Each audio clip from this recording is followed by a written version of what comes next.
Olá, galerinha do nono ano, tudo bem? Aqui é o tio Igor, mais uma aula de geografia. Hoje vamos trabalhar aí sobre o continente asiático e os aspectos naturais desse continente. Pessoal, observem a Ásia, onde ela fica no planisfério, tá? No planisfério, ela está situada na região, no hemisfério norte, ou seja, acima da linha do Equador, e no hemisfério oriental, ou seja, a leste da linha do meridiano de Greenwich. Então ele está a norte da linha do Equador, e a leste do meridiano de Greenwich, ok? Então, aqui está situado a Ásia. Pessoal, como vocês podem observar aí, é o maior continente de todos os continentes. A Ásia, ele é o maior. São 43 milhões de quilômetros quadrados, ou seja, e é muito latitudinal. Observem aqui, ó, pessoal, a distância que ele tem lateralmente, horizontalmente, a extensão territorial desse continente. Ele abrange muitos fusos horários. Como vocês sabem, fusos horários, então, são aquelas meridianas, aqueles tracinhos lá que determinam as horas. Então, a Ásia pertence à Ásia 9 fusos horários. Atravessam pela Ásia 9 fusos. Então, galerinha, a Ásia ela vai ser subdividida em porções. Então, são porções que contemplam ali, na região mais ao norte, mais setentrional, vamos ter ali a Rússia, a grande planície siberiana, tá? No extremo oriente, então a gente vai ter o Japão, Yoshima, aquelas ilhas ali. Aqui a gente vai ter Taiwan e a Grande China. A Grande China. Vamos ter aqui também nessa porção em vermelho aqui, ó, a Índia e alguns outros países importantes que completam essa região. Vamos ter a Ásia Central, mais aqui, ó, na porção mais ocidental, tá? E aqui vamos ter o Oriente Médio, ok? E temos a Ásia Meridional, a Ásia Meridional ali que contempla ali Austrália, Bornéu, Nova Guiné, Polinésia, Micronésia e a Melanésia. Limite territorial da Ásia. Pessoal, fácil. Ao norte, então, vamos ter o Oceano Glacial Ártico. A leste da Ásia, vamos ter o Grande Pacífico. A oeste da Ásia, ele está limitado com um outro continente, a Europa. O que divide a Ásia da Europa é os Montes Urais.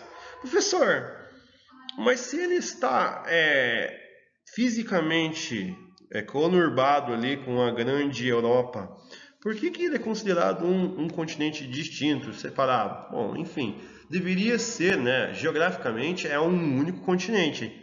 Então seria a Laurásia, em que a Europa seria uma península da Ásia. No entanto, por motivos econômicos, né, e culturais, eles dividiram a Ásia da Europa. Então, os Montes Urais separam a Ásia da Europa. E ao sul da Ásia, professor, que a gente vai ter ali? Ao sul da Ásia, então, a gente vai ter o Oceano Índico, ok? Aspectos físicos da Ásia. É o maior continente do mundo. O professor falou 43 milhões, desculpa, tá? 44 milhões de quilômetros quadrados, separado da Europa pelos Montes Urais, grande extensão longitudinal. Pessoal, ali tá, eu coloquei 11 fusos, tá? Mas 11 fusos se levar em consideração lá o Japão, entendeu? Mas a Rússia ali, a parte mais continental ali, é atravessada por 8 fusos. A extensão latitudinal abrange todas as zonas climáticas do hemisfério norte. Como assim, professor? Explique que isso. Só, a gente não tem a linha do Equador? Na linha do Equador, então, a gente vai ter o Trópico de Câncer e o Círculo Polar Ártico. Ou seja, possui todas as zonas climáticas.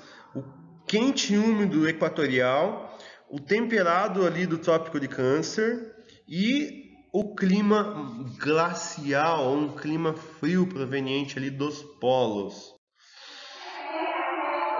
Pessoal, olhe essa imagem, é o relevo asiático é exuberante, principalmente na região ali do Tibete, na região ali da Cordilheira do Himalaia. A gente vai ter uma formação rochosa bastante homogênea, específica daquela região.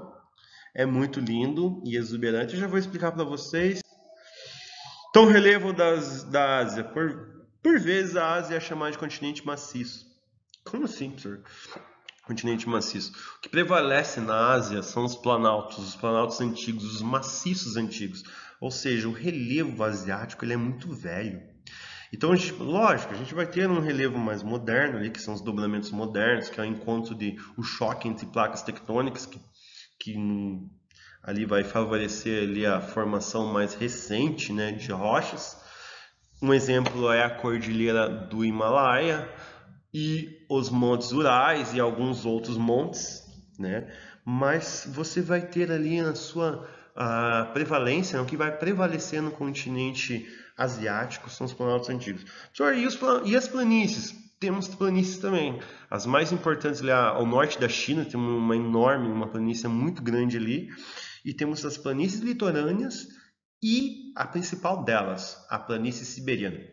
A planície siberiana tem mais de 7 milhões de quilômetros quadrados. Pessoal, só a planície siberiana é maior do que muitos países aí.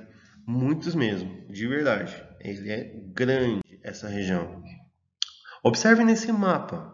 Nesse mapa, então, você vai ter ali a Cordilheira do Himalaia, que é uma formação rochosa mais moderna, né? É os dobramentos modernos.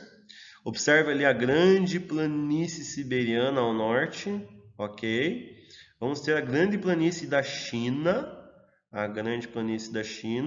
e as planícies costeiras, pessoal, no entorno do continente asiático, essas áreas em verde, você vai encontrar planícies, tá? Que são as planícies litorâneas, ok? Muito bem.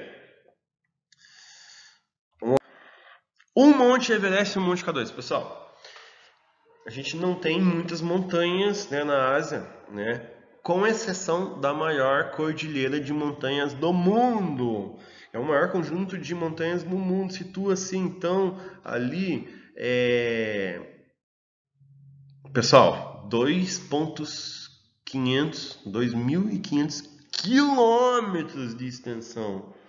Ou seja, é basicamente de você ir do Rio Grande do Sul a Minas Gerais, de distância. Essa é a distância que você tem ali da Cordilheira do Himalaia. Então é muito grande, uma cordilheira enorme mesmo. E a gente vai ter na Cordilheira do Himalaia a maior montanha mais alta do mundo, com 8.848 metros de altitude, que é o Monte Everest, seguido pelo K2, que é a segunda maior montanha do mundo, ok? Com 8.611 metros de altitude. Pessoal, essa é uma foto da Cordilheira do Himalaia. Ela é muito linda.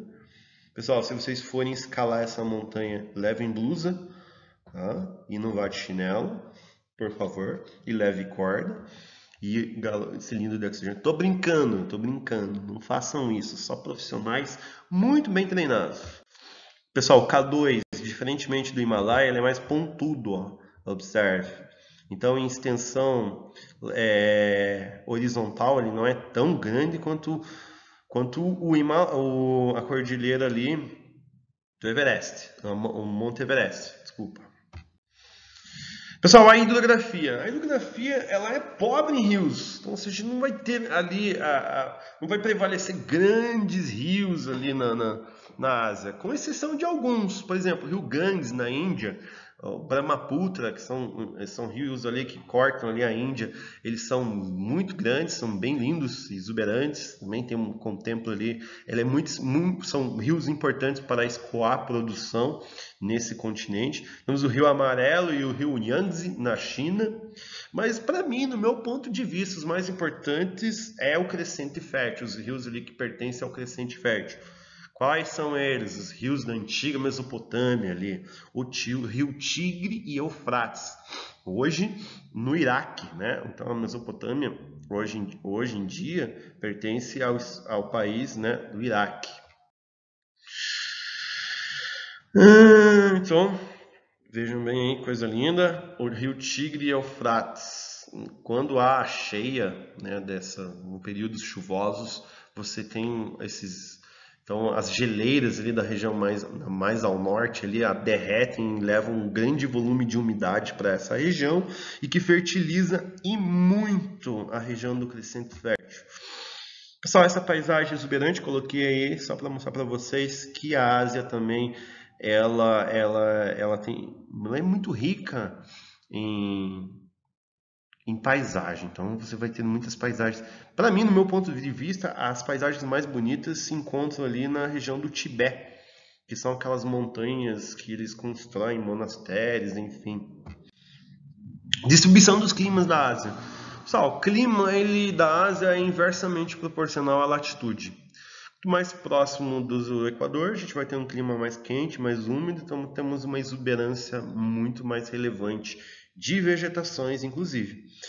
E mais ao norte, próximo das áreas polares, né, a gente vai ter um clima mais frio e seco, prevalecendo aí então as florestas de coníferas, como a taiga e principalmente a tundra, que é aquela floresta cujo solo ele é permafrost, ou seja, ele se mantém congelado durante boa parte do ano. É isso aí. No extremo norte da Ásia temos climas polares, no centro da Rússia observa-se o clima subpolar, clima temperado é o principal da Ásia, a gente vai ter na sua porção maior do continente asiático, a gente vai encontrar climas temperados. No nordeste da China a gente tem o clima de monções, tá? Que são invernos secos e verões brandos, né? Nem quente, nem muito úmido, nem muito seco, tá? Mas que temos a questão ali da maritimidade e a continentalidade que influencia muito nesse clima aí de monções no sudeste asiático. No litoral oeste temos ali no Oriente Médio, encontramos o clima mediterrâneo com precipitação baixa, enfim, já vou explicar para vocês. Pessoal, observem essa questão aqui, acho muito legal aqui, ó, como a gente entrou no assunto de clima de monções, observe como é que ocorre esse fenômeno no sudeste asiático. Então, o clima durante, né, o inverno, o continente cria-se uma área de alta pressão atmosférica. Então, o vento ele é soprado para o oceano. E já no verão, esse vento quente e úmido ele é soprado para o continente e favorece e muito a cultura do arroz, a raisicultura, ou a risicultura.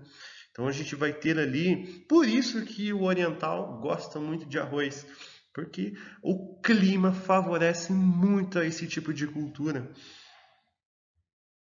Vegetação da Ásia, basicamente ali, tundra, taiga, steppe, pradaria, vegetação. Isso ele segue muito, né, o espelho latitudinal, então o espelho do clima. Ele segue o clima, tá? A vegetação da Ásia. Então, mais ao norte, extremo norte, a tundra, um pouquinho mais abaixo a taiga, nas regiões temperadas ali, né? E aí vamos ter estepes e pradarias em algumas regiões bem pré-determinadas. Algumas regiões ali esporádicas da Ásia, a gente vai ter esse tipo de formação, tá? De vegetação, que são vegetações rasteiras e de gramíneas. Okay? Pessoal, a distribuição do clima, então, como eu já havia dito no slide anterior, então a gente vai ter a tundra, nesse azulzinho aqui mais clarinho aqui, ó, toda essa porção do extremo norte. A tundra, então, que é uma vegetação rasteira com árvores esparsas, tá? Geralmente você não encontra nenhum tipo de vegetação, você só encontra mesmo a rocha, né, o afloramento das rochas, e em cima das rochas uma camada grande de gelo, tá? Então você só vai encontrar a tundra mesmo no verão, tá? No verão, e é um tipo de vegetação rasteira. Vamos ter a taiga, que é o tipo de... parece uma floresta dos pinhais aqui, uma araucária para nós, só que em forma de cone. É uma árvorezinha aí em forma de cone, as coníferas. Vamos ter a vegetação caducifólia. Essa vegetação caducifólia são plantas que perdem suas folhas para em algumas épocas do ano, né? Então são ok. Vamos ter vegetação de altitude, muita vegetação de altitude, porque temos aqui a cordilheira do Himalaia aqui, né? Então a vegetação que prevalece é a vegetação de altitude. Lembrando que quanto mais alta for a altitude, menor o conjunto arbóreo e arbustivo. Quanto mais alto, menos vegetação, ok? Vamos ter as pradarias. As pradarias que são como se fosse uma transição entre clima quente e úmido para um clima frio e seco. Então são áreas de transição. E vamos ter também as steppes. As steppes já se aproxima muito já do clima desértico. As steppes. E as savanas. Quem já assistiu o Rei Leão? As savanas que é aquele tipo de vegetação, campos abertos ali com uma vegetação de médio porte, que temos uma fauna bem diversificada. E é isso aí, a floresta equatorial. Então, algumas áreas de floresta equatorial muito influenciado a maritimidade. Essas áreas em verdinho aqui são florestas muito densas, grande biodiversidade aí perante a fauna e a flora. Muito obrigado, essa foi mais uma videoaula aí do tio Igor. Tudo de bom para vocês, eu não vejo a hora de reencontrá-los, ok? Essas atividades eu vou estar postando no portal Unimestre ali, na plataforma Produção Acadêmica, ok? Logo aí eu vou estar postando para vocês atividades vinculadas a esta videoaula, ok? Muito obrigado, um abraço aí do tio Igor, tchau, tchau!